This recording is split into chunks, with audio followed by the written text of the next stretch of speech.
तो चलिए शुरू करते हैं हमारा आज का ये एक्सप्लेनर।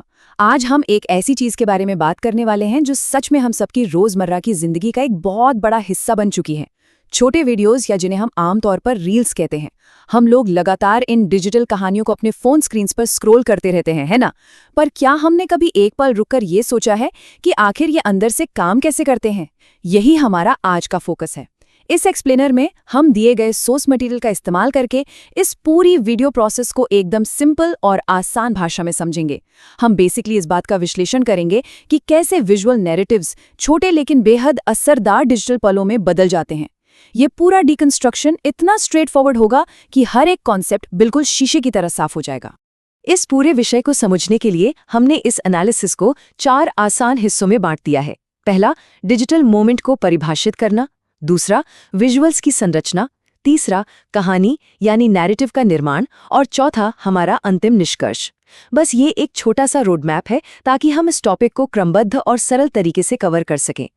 तो आइए आगे बढ़ते हैं और शुरू करते हैं अपना पहला खंड, डिजिटल मोमेंट को परिभाषित करना, जो कि किसी भी शॉर्ट फॉर्म मीडिया की बिल्कुल आधारशिला यानी नींव होती है। अब सबसे पहला सवाल, आखिर एक डिजिटल मोमेंट होता क्या है? अगर बिल्कुल सिंपल शब्दों में कहें तो यह डिजिटल प्लेटफॉर्म्स के लिए बनाई गई एक बेहद छोटी और अपने आप में पूरी विजुअल कहानी होती है। किसी भी वीडियो कॉन्सेप्ट को एकदम सरल तरीके से ऐसे समझिए, एक वीडियो क्लिप भले ही सिर्फ 5 या 10 सेकंड का हो, लेकिन इन्हीं कुछ सेकंड्स में एक शुरुआत होती है, एक मुख्य बात होती है और एक अंत होता है। इस छोटे से समय में जो पिक्सेल्स, साउंड और विजुअल्स का एक कॉम्बिनेशन बनता है ना, वो हमारे दिमाग को एक पूरा एक्सपीरियंस देता है और इसी एक्सपीरियंस को विजुअल नैरेटिव कहा जाता है। ये अप्रोच इतनी ज्यादा पावरफुल इसलिए है क्योंकि इसे खासतौर पर हमारी कम होती अटेंशन स्पैन को ध्यान में रखकर डिजाइन किया जाता है, ताकि कम से कम वक्त में पूरी कहानी प्रभावी ढंग से सुनाई जा सके। आइए चलते हैं दूसरे खंड की तरफ, विजुअल्स की संरचना। अब इस पार्ट के बारे में जो सबसे इंटरेस्टिंग बात है वो ये है कि हम थियरी और डेफिनेशन से आगे बढ़कर एक्चुअल विजुअल स्ट्रक्चर का विश्लेषण करने वाले हैं।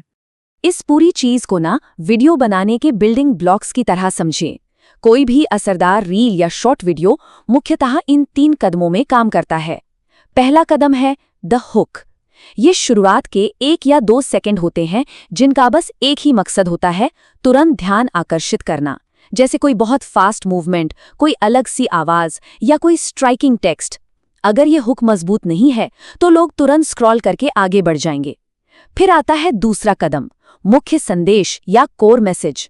जब हुक ने ध्यान खींच लिया तब वीडियो अपना एक्चुअल विजुअल कंटेंट डिलीवर करता है। और आखिर में तीसरा कदम है समाधान या रेजोल्यूशन। एक छोटे से छोटा वीडियो भी अंत में एक निष्कर्ष छोड़कर जाता है, एक ऐसी बात जो दिमाग में रह जाती है। इन 3 स्टेप्स की मदद से हम किसी भी वीडियो की बनावट को एकदम आसानी से समझ सकते हैं।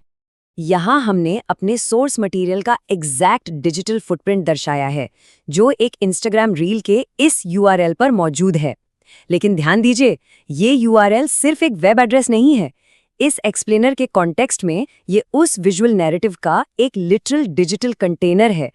इस एक लिंक के अंदर वो सारे कदम, हुक, मैसेज और रेजोल्यूशन एक साथ पैक किए गए हैं और इंटरनेट की इस विशाल दुनिया में ऐसे ही स्पेसिफिक फुटप्रिंट्स हर एक डिजिटल मोमेंट को उसकी जगह और पहचान देते हैं।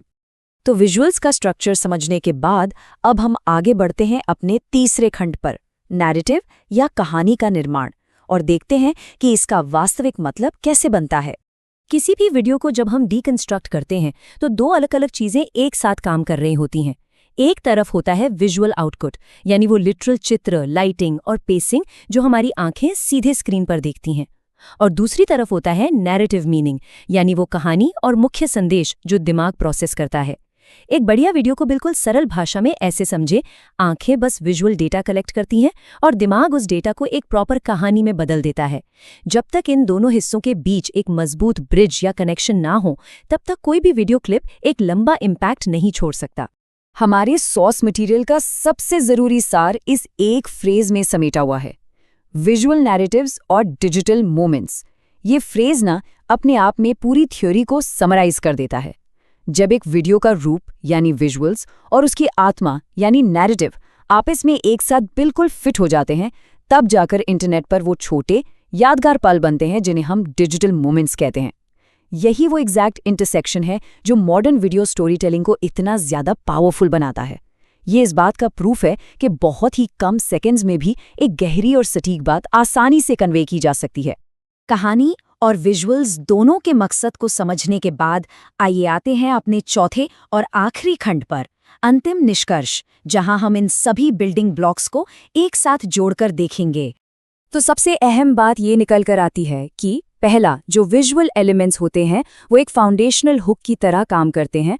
उनका इकलौता काम बस लोगों का ध्यान रोकना है। दूसरा, जो नैरेटिव या कहानी होती है वो उस रुके हुए ध्यान में एक गहरा मीनिंग और संदेश ऐड करती है। और तीसरा, जब ये दोनों चीज़ें, शानदार विजुअल्स और मजबूत नैरेटिव, एक साथ आती हैं तो वो एक शानदार कोहेसिव डिजिटल मोमेंट तैयार करती हैं। एक सक्सेसफुल शॉर्ट वीडियो के पीछे यही एक आसान और बेहद प्रभावी फ्रेमवर्क हमेशा काम करता है। इस एक्सप्लेनर को खत्म करने से पहले एक बहुत ही जरूरी सवाल पर विचार करना बनता है। ये विजुअल नैरेटिव टेक्निक्स उन अनगिनत डिजिटल मोमेंट्स पर आखिर कैसे लागू होती हैं जिन्हें हम लोग रोजाना स्क्रॉल करते हुए देखते हैं। अगली बार जब भी स्क्रीन पर कोई शॉर्ट वीडियो ध्यान खींचे तो वहां थोड़ा रुककर इस आसान फ्रेमवर्क को याद करना बड़ा इंटरेस्टिंग हो सकता है। सोचिए कि कौन सा हिस्सा हुक था, कहानी क्या थी और इसने दिमाग पर आखिर क्या असर डाला। ये छोटी सी आदत इस डिजिटल दुनिया को देखने और समझने का पूरा नजरिया बदल सकती है। आज इस विषय को इतनी गहराई से और सिंपल तरीके से समझने के इस सफर में जुड़े रहने के लिए बहुत बहुत शुक्रिया। और इन्हीं विचारों के साथ हमारा आज का ये एक्सप्लेनर यहीं पर संपन्न होता है।